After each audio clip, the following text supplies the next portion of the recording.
በስመ አብ ወወልድ ወመንፈስ ቅዱስ አሐዱ አምላክ አሜን።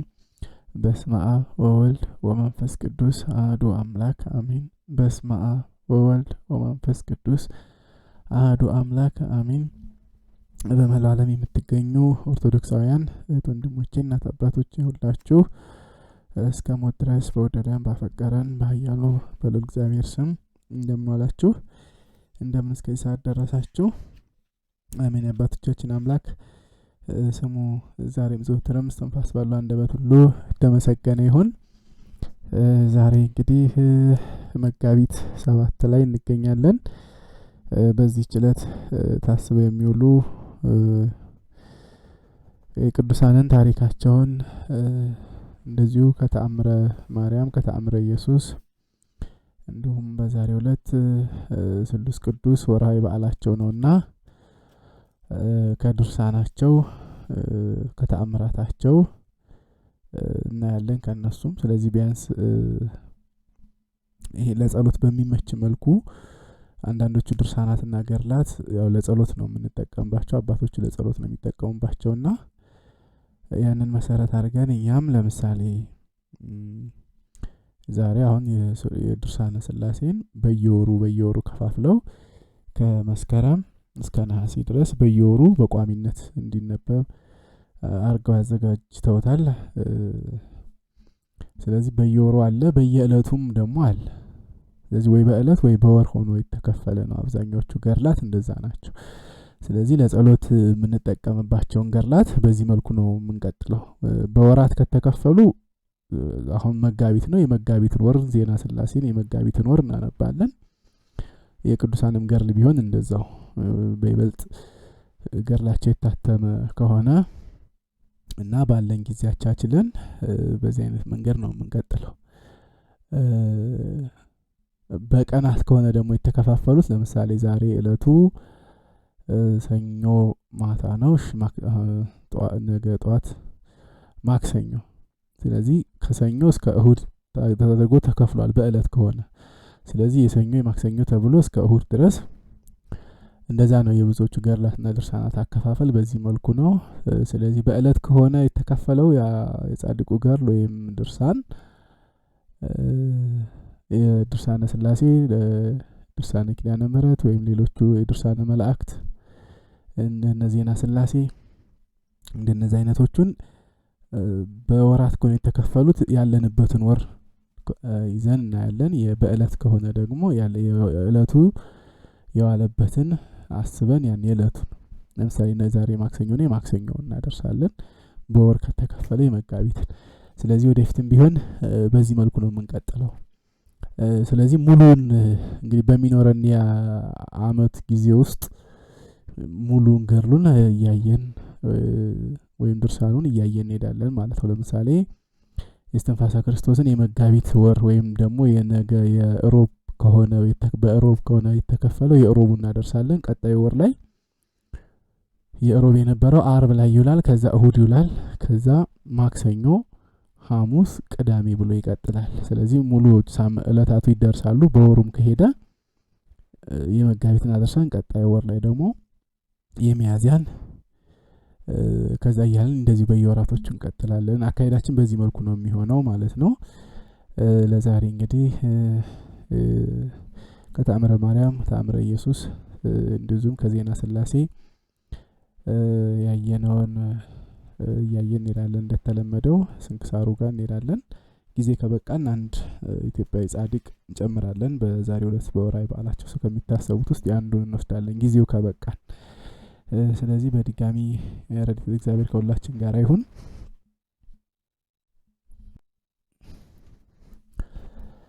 ዜና ሥላሴ። በስመ አብ ወወልድ ወመንፈስ ቅዱስ አሐዱ አምላክ አሜን።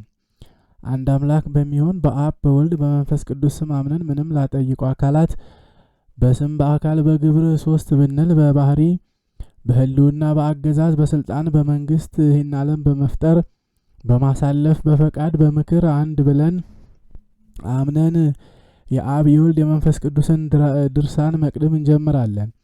ሥላሴ በስም በግብር በአካል ሶስት በባህሪ በህልውና በአገዛዝ በስልጣን ይህንን ዓለም በመፍጠር በማሳለፍ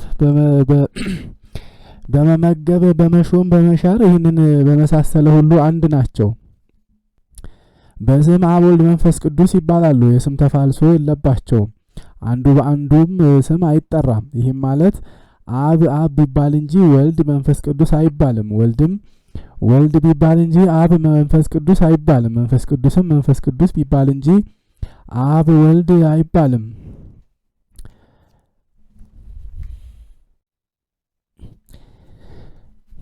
የግብር ሶስትነት የአብ ግብሩ መውለድ ማስረጽ ማስገኘት፣ የወልድ ግብሩ መወለድ፣ የመንፈስ ቅዱስ ግብሩ መስረጽ ነው።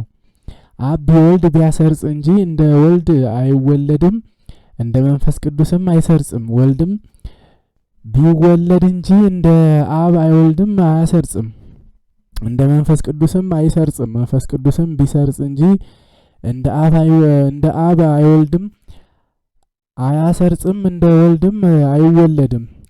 የአካል ሶስትነት ለአብ ፍጹም ገጽ አለው፣ ፍጹም መልክ አለው፣ ፍጹም አካል አለው። ለወልድም ፍጹም ገጽ አለው፣ ፍጹም መልክ አለው፣ ፍጹም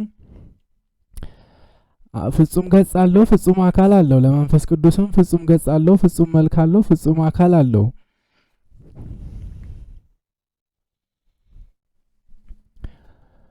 የህልውና የስልጣን የባህሪ አንድነታቸውስ እንደምን ነው ቢሉ አንዱ አንዱን አይቀድመውም፣ አንዱ አንዱን አይበልጠውም። አንዱ በአንዱ ሁሉ ሆኖ ይኖራል ይሰራል።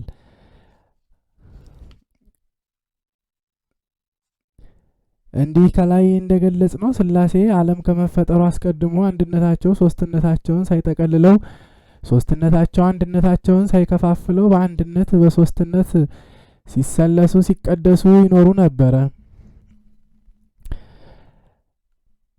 ፍጥረት ሳይኖር ማን ያመሰግናቸው ነበር ቢሉ ምስጉን ባህሪያቸውን ያመሰግነው ነበር። ከዚህ በኋላ ክብራቸው በባህሪያቸው እንደቀረ አውቀው ይህን ዓለም እንፍጠር ብለው አስበውም አልቀሩ 22 ፍጥረታትን ፈጠሩ። ለመጽሐፍ ብዙውን አንድ እያሉ መቁጠር ልማድ ነው እንጂ የፍጥረታት ፍጥረት 22 ብቻ ሆኖ አይደለም። ከእሁድ እስከ አርብ የፈጠሩት ፍጥረት በእያንዳንዱ ቢቆጠር ሰማይ ምድር ብራና እጽዋት ብዕር አብርህትም ቀለም አእባን መድመጽ መላእክት ደቂቃ አዳም ጸሐፍት ቢሆኑ ጽፈው ቆጥረው ባልተፈጸሙትም ነበረ። ከእነዚህም ሰውና መላእክትን ስሙን ለመቀደስ ክብሩን ለመውረስ ፈጥረውታል። ሌላው ግን ለአንክሮ ለተዘክሮ ለምግበ ስጋ ለምግበ ነፍስ ፈጠሩ።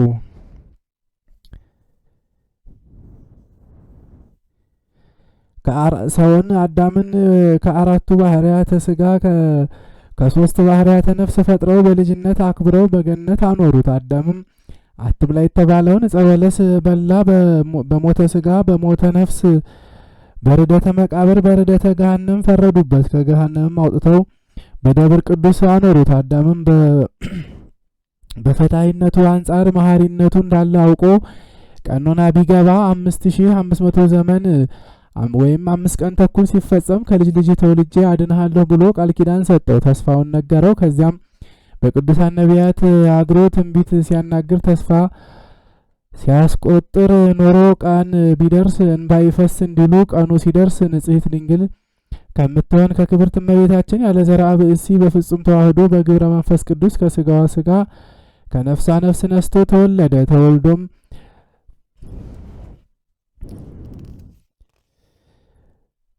ግዘ ሕፃናትን ሳያፋልስ በየጥቂቱ አደገ። 30 ዘመን ሲመላው በእደ ዮሐንስ በማየ ዮርዳኖስ ተጠምቆ የባህሪ ልጅነቱን ከአብ ከመንፈስ ቅዱስ አስመስክሮ ገዳመ ቆሮንቶስ ገብቶ ከቆመ ሳያርፍ ከዘረጋ ሳያጥፍ 40 መዓልት 40 ሌሊት ጾመ። መዋዕለ ጾሙ ሲፈጸም ሰይጣን በሶስት ነገር ፈተነው። አንደኛ በትዕቢት፣ ሁለተኛ በስስት፣ ሶስተኛ በፍቅረ ነዋይ ነው።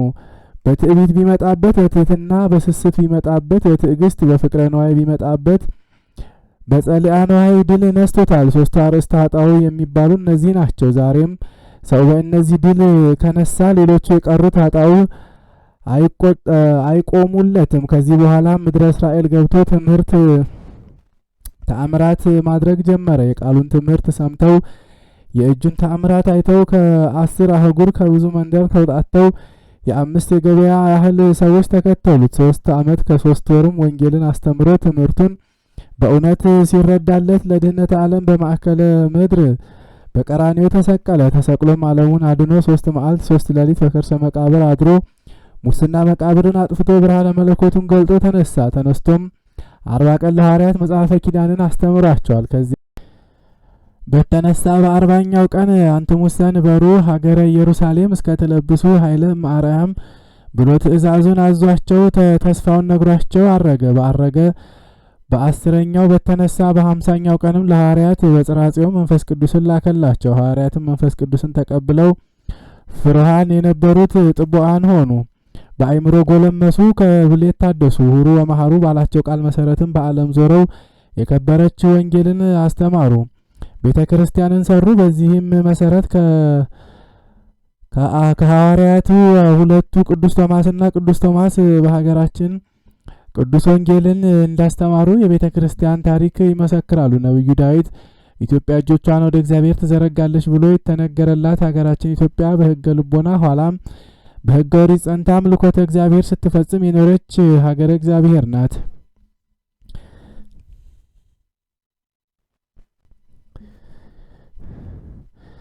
በዘመነ ሐዲስም ከሰብአ ሰገል ጋራ ልደተ ክርስቶስን ያከበረችና የክርስትና ሃይማኖትን በጃንደረባው ቅዱስ ባኮስ አማካኝነት ደም ሳይፈስባት አካል ሳይጎድልባት ከኢየሩሳሌም ቀጥላ ከዓለም በፊት የተቀበለች ጥንታዊት ታሪካዊት ሀገር ናት። ከዚያም በ4ኛው መቶ ክፍለ ዘመን በቅዱስ አባታችን አባ ሰላማ ከሳቴ ብርሃን አማካኝነት የኦርቶዶክስ ተዋሕዶ ሃይማኖት ብሔራዊ ሃይማኖት ሆኖ ከመታወጁ የተነሳ በመላ ሀገሪቱ ሊቃውንት መምህራን አትሮንስ ዘርግተው ማስተማር ጀመሩ። ካህናትና ዲያቆናት ተሾሙ። ታላላቅ አድባራትና ገዳማት ተመሰረቱ። መጻሕፍት ተተረጎሙ።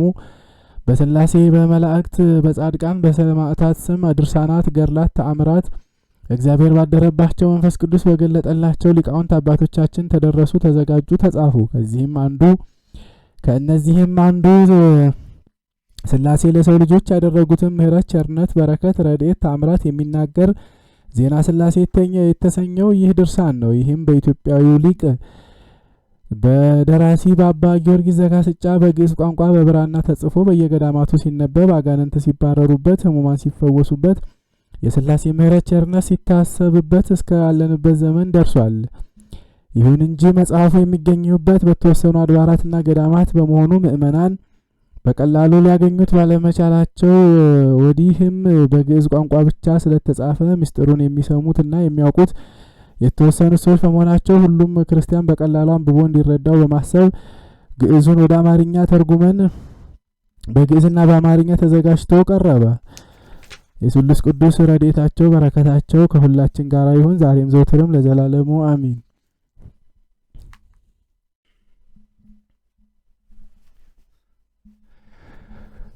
ተአምሪሆሙ ለአብ ወወልድ ወመንፈስ ቅዱስ በረከቶሙ ወሀብተ ረድኤቶሙ ይሃሉ ምስሌነ ለዓለመ ዓለም አሚን። በረከታቸው ረድኤታቸው ከኛ ጋራ ለዘላለም በእውነት ይኑርና አብ ወልድ መንፈስ ቅዱስ ያደረጉት ተአምር ይህ ነው። ራቦጥ በሚባል ሀገር አብ ወልድ መንፈስ ቅዱስን የሚወድ በየወሩም መታሰቢያቸውን የሚያደርግ ኬዎን የሚባል አንድ ሰው ነበረ። ሰዎች መጥተው አንተ ደግ ሰው እገሌ ሆይ ጠላቶችህንም ስትተኛ ከቤትህ ገብተው እንዲገድሉህ መከራቸው፣ ከንጉሱም እንዳጣላህ አውቀሃልን ብለው ነገሩት። ያም ሰው አብ ወልድ መንፈስ ቅዱስን አላቸው፣ እናንተ በንጉስ እጅ ልታስገድሉኝ ወዳችኋልን? ከእናንተ በቀር የምወደው ሰው የለምና በልቤም ሳልጠራጠር በእውነት አምናችኋለሁ። ጌቶቼ ከመሬት ከውሃ በማዋሃድ ሰው ያደረጋችሁኝ እናንተ ታውቃላችሁ። ስልጣናችሁም በሰማይ በምድር ምልኡ ነው። መላእክትም ምስጋናችሁን መፈጸም አይቻላቸውም። ከፍጥረት ሁሉ መንግስታችሁን የሚተካከለ የለም። ነቢይ እግዚአብሔርን በደመና የሚተካከለው ማን ነው እንዳለ በላይ በሰማይ በታች በምድር ምልኡ ናችሁ አለ። በዚህም ነገር እያዘነ ሳለ አብ ወልድ መንፈስ ቅዱስ በዚያ ሰው ላይ ክፉ አታድርግ፣ በእሱ ላይ ክፉ ብታደርግ ግን በአንተ ላይ ታላቅ መቅሰፍት እንልካለን ብለው ለንጉሱ በህልም ታዩት። ይህንንም ካሉ በኋላ ከፊቱ ተሰወሩ። ንጉሱም በድየዋለሁና በደሌን ይቅር እንዲለኝ ና በሉት ብሎ ወደ ሰውየው ላከ። መልእክተኞችም ንጉሥ ና ይልሃል ብለው ጠሩት። እርሱም እየተማጸነ ወደ ንጉሡ መጣ። ንጉሡም የሥላሴ ወዳጅ በአንተ ላይ ጉዳት ባሰብኩ ጊዜ በእኔ ዘንድ ምሕረታቸውን ያደረጉልህ እውነተኛ ሰው አንተ ነህን? አለው። ሰውየውም ምን አደረገ ብለው ነገሩህ? አለው። ንጉሡም ሰውየውን ሊያስገድልህ ጠላቶችህን መከራቸው ብለው ነገሩኝ አለው። ያም ሰው እኔ ከዚህ ነገር ንጹሕ ነኝ አለው። ከዚያም በደሉን ተወለት። ያም ሰው ደስ ብሎት አብ ወልድ መንፈስ ቅዱስን እያመሰገነ ወደ ራቦጥና ሰይጥ ሀገር ተመለሰ። ቤተሰቡና ልጆቹም ተደሰቱ። በረከታቸውና ረድኤታቸው ከእኛ ጋር ይኖር ለዘላለሙ አሚን።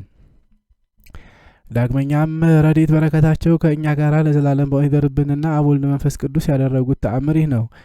ድንቢ በሚባል ሀገር መልካም ስራ የሌላት ግብረ ዝሙት የምታበዛ በዘመኗ ሁሉ እግዚአብሔርን የማታስብ አንዲት ሴት ነበረች። በአንዲት ቀን ውሽማዋን እንድትለምንላት ከአንዲት ባልቴት ዘንድ ሄደች። ያችም ሴት እህቴ ሆይ የዝሙት ስራ ምን ያደርግልሻል? ከአብ ከወልድ ከመንፈስ ቅዱስ ጋር ትጣያለሽ አለቻት። ያችም ሴሰኛ ሴት እህቴ ሆይ የሰው ጸባይ ከእግዚአብሔር ሕግ ልዩ ነው። የአንቺ ግብር ጥሩ ነው፣ የእኔ ግብር ግን ጽድቅ አያመጣም ሕይወትንም አያወርስም አለቻት። ያችም ሴት መጽሐፍ የእግዚአብሔር ሕዝቦች ሆይ ግብራችሁን አትለውጡ፣ የዓለም ስራ ፈጥኖ ይጠፋልና ያለውን አልሰማሽምን? እግዚአብሔር የሚደሰትበትን የጽድቅ ስራ ስሪ እንጂ ክፉ ስራ አትስሪ አለቻት። ያችም ሴሰኛ ሴት ወደ ንስሐ የሚያደርሰኝ የእግዚአብሔርን መንገድ ምከሪኝ፣ አስተምሪኝ አለቻት። ዳግመኛም የመጀመሪያ ስራዬን ትቼ ወደ ጽድቅ ስራ ብመለስ እግዚአብሔር ይምረኛልን? አለቻት። ያችም ሴት አዎ እግዚአብሔር ይምርሻል አለቻት።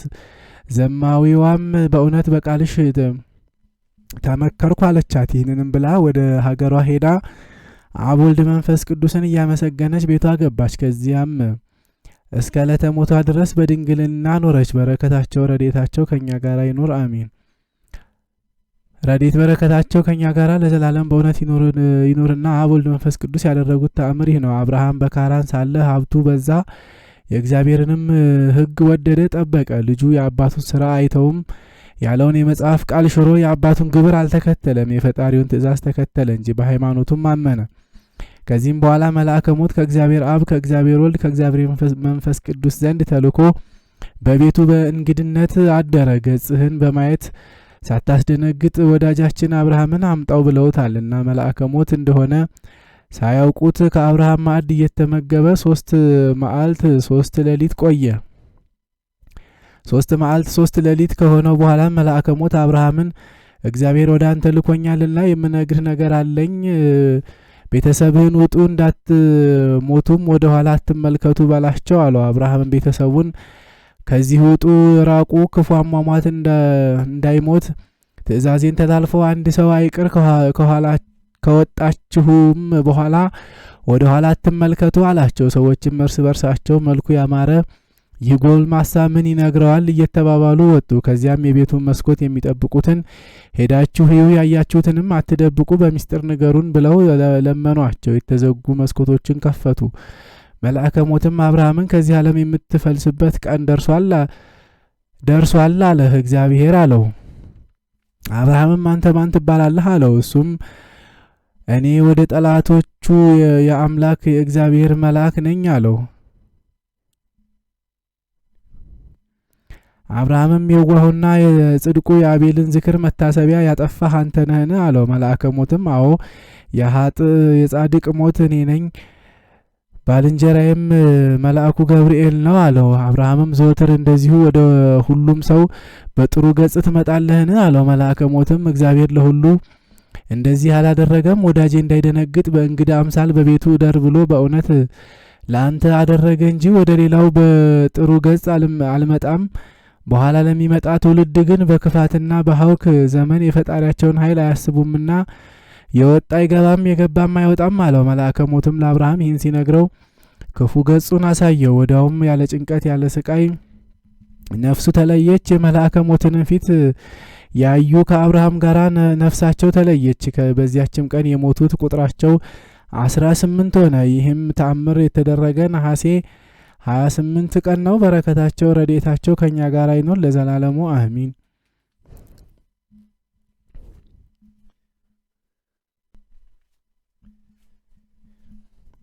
ተአምረ ማርያም ተአምሪያ ለእግዝእትነ ቅድስት ድንግል በክልኤ ማርያም ወላዲተ አምላክ ጸሎታ ወበረከታ ሁሉ ምስሌነ ለዓለመ ዓለም አሜን።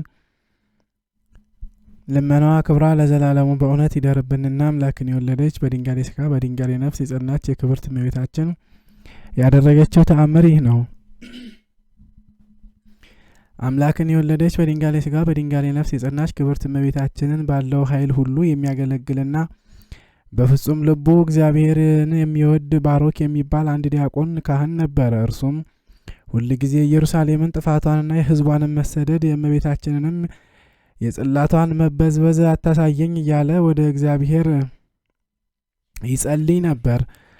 ከብዙም ጊዜ በኋላ አምላክን የወለደች በድንጋሌ ሥጋ በድንጋሌ ነፍስ የጸናች ክብርት እመቤታችን የእረፍቷ በዓል በሚከበርበት ዕለት ከዚያ ርቆ በሚገኝ ቦታ ውሃ ለመቅዳት ሄደ። ከወንዙም በደረሰ ጊዜ ውሃውን ቀርቶ የውሃውን እንስራ በበለስ ቅጠል ከደነው። ከዚያም ጥቂት ፈቀቅ ብሎ እግሩን ይታጠብ ዘንድ ጀመረ። እግሩንም ከታጠበ በኋላ ወደ መጣበት ቦታ ይመለስ ዘንድ ውሃውን ተሸክሞ በመንገድ ሲያልፍ የወፍ ድምፅ ሰማና በምትጮኸው ወፍ አንጻር ቀጥ ብሎ ቆመ።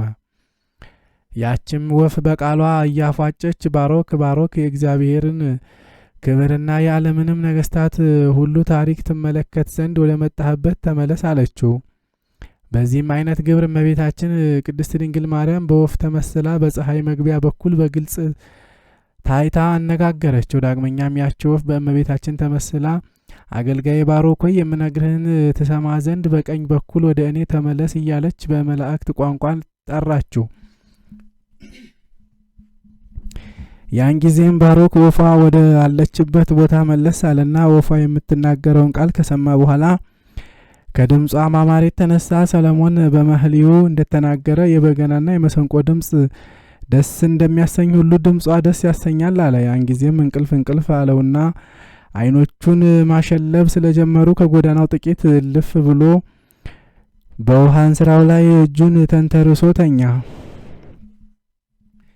ከተኛም በኋላም ለእመቤታችን ከተኛበት ነጥቃ ወደ ሰማይ አሳረገችው። በዚያም ጊዜ አይዞህ፣ አትደንግጥ፣ ጽና፣ በርታ፣ ታገስ አለችው። እሱም በመንፈስ ቅዱስ ጸና።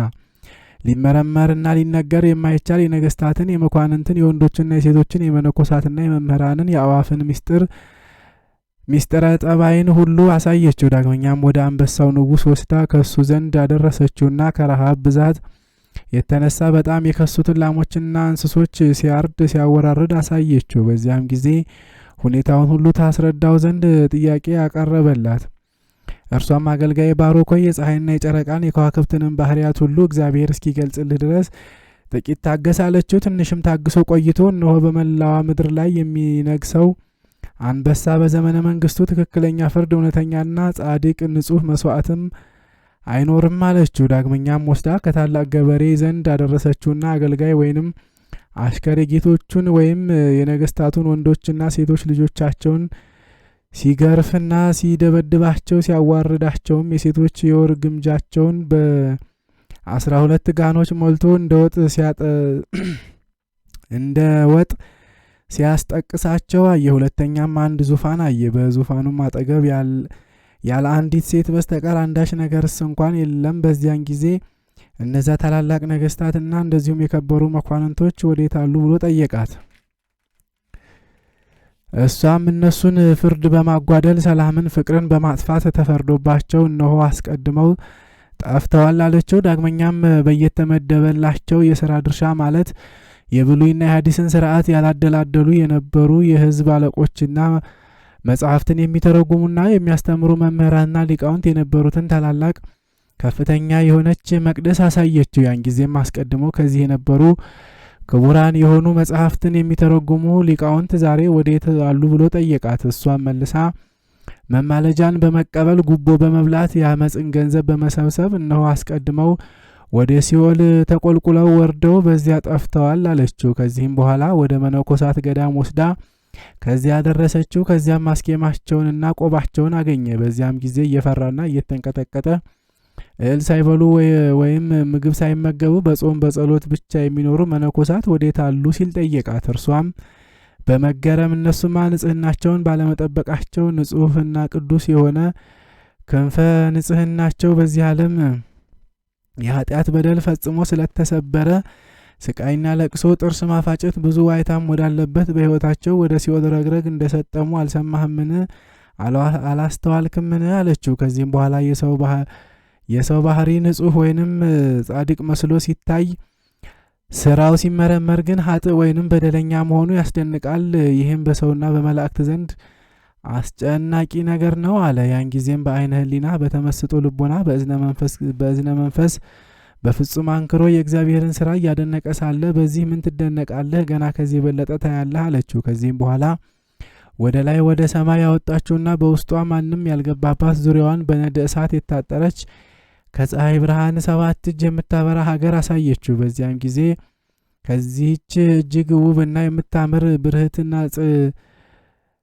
ጽድልት ከሆነች ሀገር የሚገቡት እነማን ናቸው ብሎ ጠየቃት። እርሷም ወደዚች ሀገር የሚገቡት ከወንድ ወይንም ከሴት ጋራ የስጋ ግንኙነት የማያውቁ የሴቶችና የወንዶች ደናግል እንደዚሁም ሕፃናትና በንስሐ ሰውነታቸውን ያደሱ ባልቴቶች ይገቡባታል ስትል መለሰችለት። ዳግመኛም ስለ ክርስቶስ ፍቅር ሀገራቸውን ዘመዶቻቸውን ትተው በስደት ወይም መጻተኛ በመሆን በባዕዳን ሀገር የሞቱና በሰማዕትነት ደማቸውን ያፈሰሱ እነዚህ ሁሉ ይገቡባታል ስላለችው ያን ጊዜ ፈጽሞ ተደሰተ። ቀጥሎም ጳጳሳትና ኤጲስቆጶሳት የቤተ ክርስቲያንም ሹማምንቶች ሁሉ ካሉበት ቦታ ወሰደችውና ስማቸው በምድር ተከብሮ ሳለ በዚያ ግን ወደ ሲኦል ወርደው አያቸው። በዚያን ጊዜም በልቡ ይህን ነገር እያሰበና እያደነቀ የሰው ልጅ ቀድሞውኑ ባልተፈጠረ በተሻለው ነበር አለ። ከብዙ ጊዜ በኋላም እመቤታችን ተነስ ከእንቅልፍ ንቃ ባለችው ጊዜ ከእንቅልፉ ነቃ።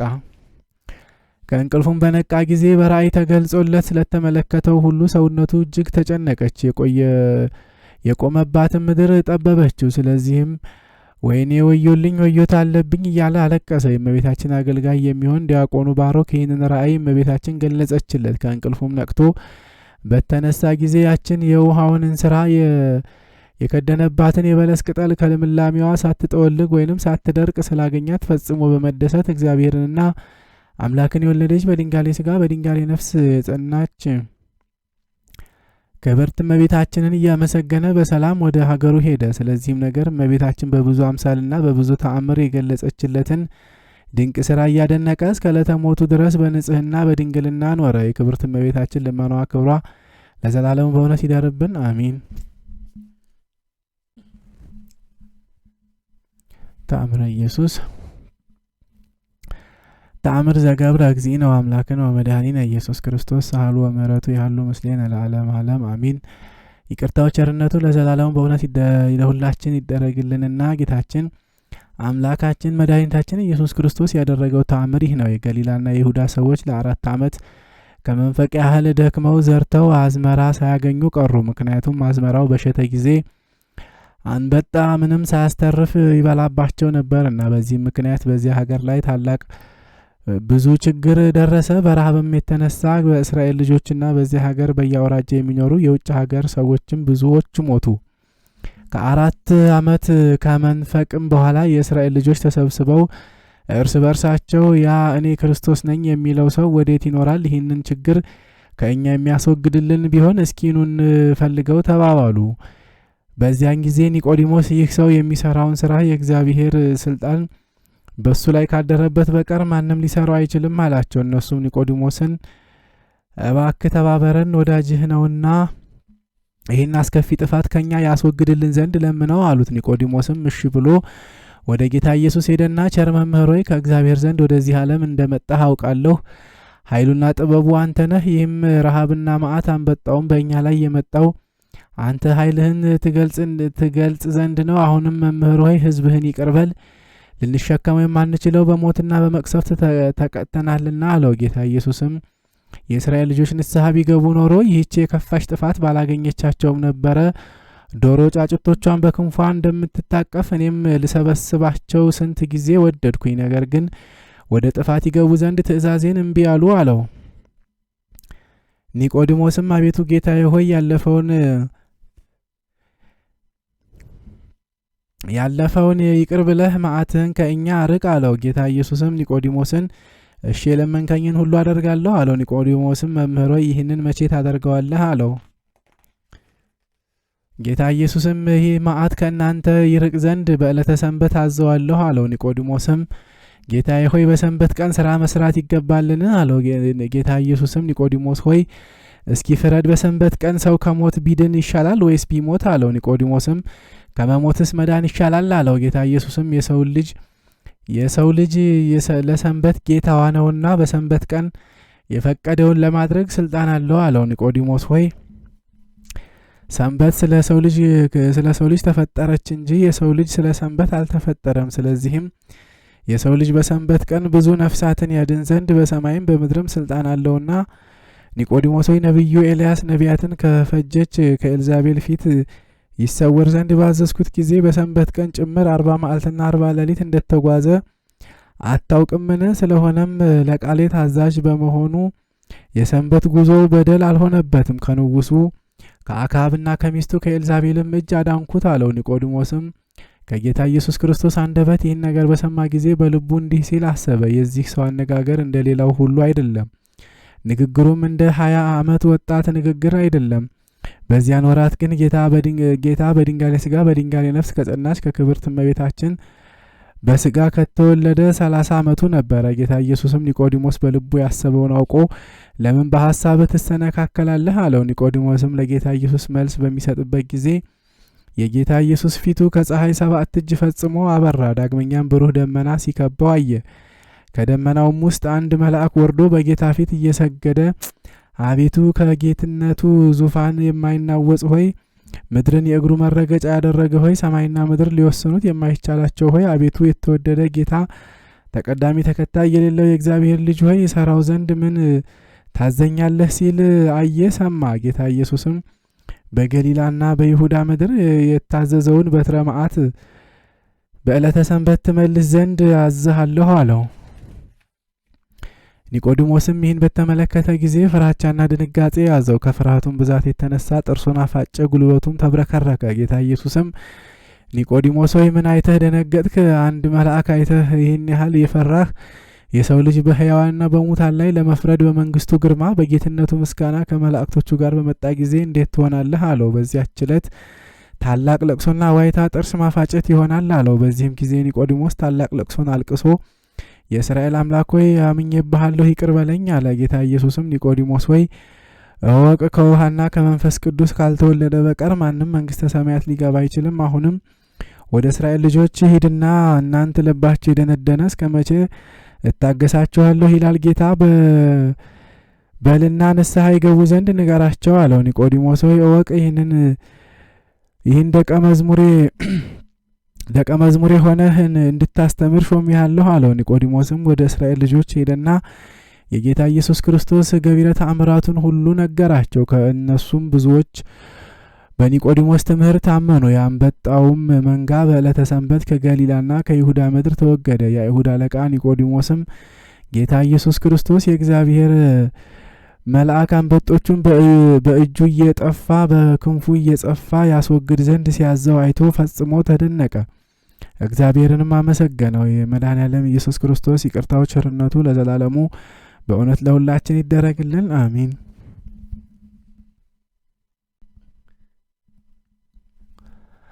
መጽሐፈ ስንክሳር። አንድ አምላክ በሚሆን በአብ በወልድ በመንፈስ ቅዱስ ስም መጋቢት 7 ቀን በዚህች ዕለት የከበሩ ፊሊሞንና አብላኒዮስ በሰማዕትነት አረፉ። ይህ ፊሊሞንም የእንደናው ገዢ በሆነ በአርያኖስ ፊት በአዝማሪነት ይጫወት ነበረ። ከአዝማሪው አብላኒዮስም ጋር እርስ በእርሳቸው ወዳጆች ሆኑ። ለክብር ባለቤት ክርስቶስም ስለ ስሙ ምስክር ሊሆኑ ተስማሙ። አዝማሪው ፊሊሞንም ልብሱን ወስዶ ለአብላኒዮስ ሰጠው። እርሱም የአብላኒዮስን ልብስ ለብሶ ወደ መኮንኑ ወደ አርያኖስ ገብቶ በፊቱ ቆሞ በክብር ባለቤት በጌታችን ኢየሱስ ክርስቶስ ታመነ። መኮንኑም ተመልክቶ አዝማሪው አብላኒዮስ እንደሆነ አሰበ። በፍላጻም እንዲነድፉ ታዘዘ። ያን ጊዜም አዝማሪው ፊሊሞን መሆኑን አውቆ እጅግ ተቆጣ። ደግሞም አብላኒዮስን እንዲነድፉ ታዘዘ። ሁለቱንም ነደፏቸው። አንዲት ፍላጻም ወደ መኮንኑ ተመልሳ ዓይኑን አወጣች፣ እጅግም አሰቃየችው። የከበሩ ፊሊሞንና አብላኒዮስ ግን ገድላቸውን ፈጽመው የሕይወት አክሊልን ተቀበሉ። በረከታቸው ከእኛ ጋር ትኑር ለዘላለሙ አሚን። በዚህችም ዕለት ጻድቅ ንጉሥ ቴዎዶሮስ አረፈ። በረከቱ ከኛ ጋር ትኖር ለዘላለሙ አሜን። በዚህችም ዕለት ደግሞ ቅዱስ ቴዎዶጦስ በሰማዕትነት አረፈ። እርሱም ከገላትያ ሀገር የሆነ በምስክርና በተግሣጽ አምልኮተ እግዚአብሔርንም በማጽናት ያደገ ነው። ወደ ከሃዲ መኮንንም ሄደው የክርስቲያን ወገን እንደሆነ ነገር ሰሩበት። መኮንኑም አስረው እንዲያመጡ ታዘዘ። ይህም ቅዱስ ይህንን በሰማ ጊዜ ሳይዙት ወደ መኮንኑ ሄዶ መኮንኑና የረከሱ ጣዖቶቹን ረገመ፣ ዘለፋቸውም። መኮንኑ እሱም በማስፈራራት ሆኖ የስቃይ መሳሪያዎችን ሁሉ አሳየው። ለጣዖት እንዲሰዋ በመሸንገል አስገደደው። ቅዱሱም ስለ ድንቁርናው ረገመው፣ ዘለፈውም። ከዚህም በኋላ የውስጥ ዕቃው እስከሚታይ ድረስ ሰቅለው ጎኖቹን ይሰነጣጥቁ ዘንድ መኮንኑ አዘዘ። ከዚያም ወደ ወህኒ ቤት ይጨምሩት ዘንድ ዳግም አውጥተው በእንጨት እንዲሰቅሉት፣ ቁስሎቹንም እንዲያድሱ፣ ጎኖችንም እንዲሰነጣጥቁ አዘዘ። ነገር እርሱ ግን መኮንኑ የሚያመጣውን ስቃይ እንደ ኢምንት አደረገው። በክብር ባለቤት በጌታችን በኢየሱስ ክርስቶስ በፍቅሩ ፍላጻ ልቡናው ተነድፏልና ዓይኖቹም ወደ ላይ ይመለከቱ ነበር። መኮንኑም ብርታቱን ባየ ጊዜ ራሱን በሰይፍ እንዲቆርጡ ታዘዘ። ቅዱስ ቴዎዶጦስም የራሱን መቆረጥ ሰምቶ እጅግ ደስ እያለው ወጣ። ወደ እግዚአብሔርም ሲጸልይና ሲማልድ እንዲህ አለ። የክብር ባለቤት ጌታ ኢየሱስ ክርስቶስ ሆይ አመሰግንሃለሁ።